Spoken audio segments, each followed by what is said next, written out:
আজকে বাসায় কিছু বার্গার বানাবো, তারপরে বন বানাবো আর ডাইনিস করব।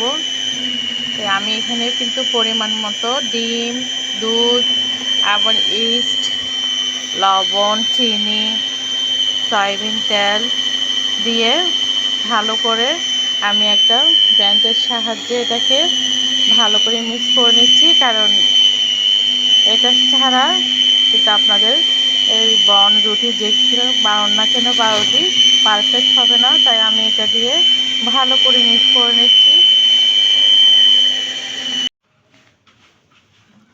এই তো ফাইনালি আমি এখন এখানে একটা পাউরুটি বানিয়ে নিয়েছি আর কিছু বন বানিয়ে নিয়েছি। বনগুলো আসলে খাওয়া হয়ে গেছে কয়েকটা, আর ওগুলো দেখতে পাচ্ছেন, এই তো বন বানিয়েছি, দেখতে পাচ্ছেন অনেক সফট।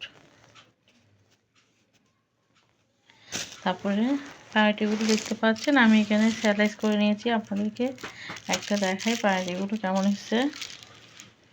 এই তো আমি ছোটো করে পাউরুটির আম বানাইছি। পাউরুটিগুলো দেখেন কতটুকু সফট হয়েছে। এই তো দেখতে পাচ্ছেন অনেক সফট। তা